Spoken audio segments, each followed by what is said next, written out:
All right, episode 354. It's a beautiful Tuesday afternoon in sunny California. We've had some dark and cloudy days. I've been dying to get a chance to show you what living in California is really like. And sunny days with a cool breeze really helps to brighten our spirits. This morning we had an awesome track session with speed reps. Hey Cole, why don't you take us back to this morning with a few clips and some infographics to tell everyone at home what we did.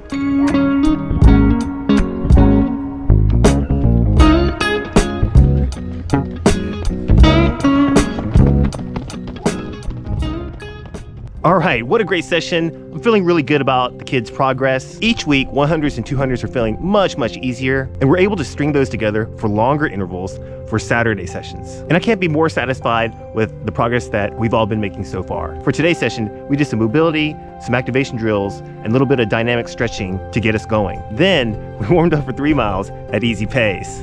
We all changed shoes. Evan and I switched from our daily trainers into spikes. We both used Nike Dragonfly distance spikes. And Cole and Haven changed from their daily trainers into Nike Vaporfly Next Percent 3s. Then we did a couple of 100-meter intervals to get ourselves reacquainted with running at 5K race pace. So we aimed to finish those comfortably in 19 seconds. Haven had a little bit of a different goal, and she was aiming to finish in around 20 seconds. After finishing the warm-up 100s, we started our session. We began with two 200-meter intervals, both at 38 seconds. From left to right, Cole is going to give you the duration that the interval took, followed by the equivalent minutes per mile, and ending with the equivalent minutes per kilometer. And if you haven't figured it out, I'm doing all the camera work myself, and Cole's doing all the editing. It's part of his efforts in learning all of the skills required to do a YouTube channel.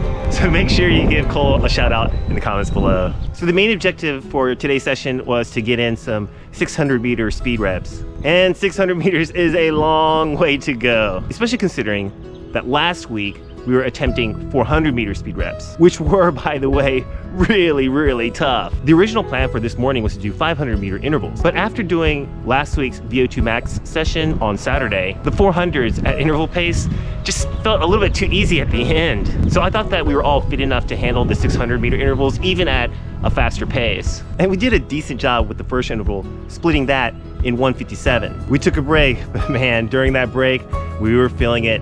All of our legs were quivering, and we were just very not confident going into that next 600-meter interval. And we split that last 600-meter interval in 1:58. Cole was able to finish decently strong, but man, Evan and I in the last 20 or 30 meters were slowing down to nearly a walk.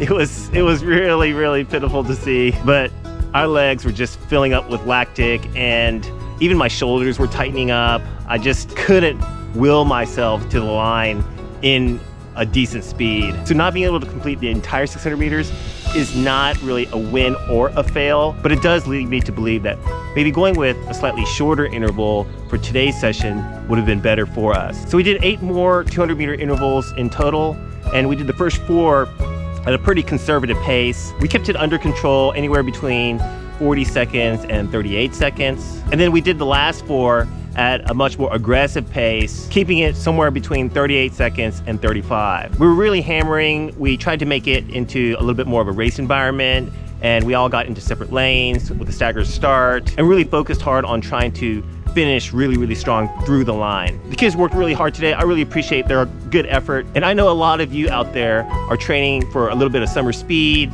a little bit of 5K or 10K action over the summer. And I'm sure you're working really hard on your sessions as well. Today, I want to talk a little bit about when to deviate from your planned sessions. Originally in our training schedule, we had 600-meter intervals scheduled for the VO2 Max session on Saturday.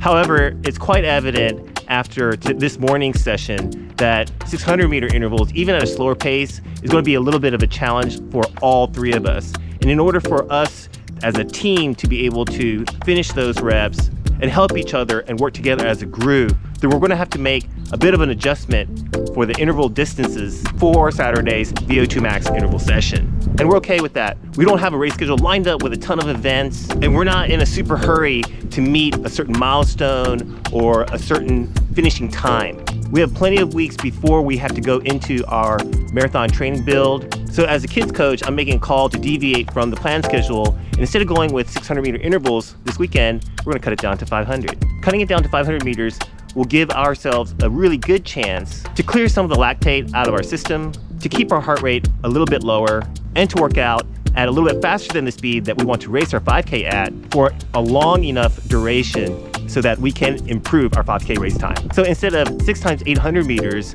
with 50 to 90% recovery periods in between each interval, we'll do 10 times 500 meters to fill out a full 5K of VO2 max running. I am so late to pick up Evan at school, so I'm going to have to close this one out while I'm driving to pick her up. I just want to say a huge shout out to our Patreon team. We can't do it without you. Got Instagram or Strava?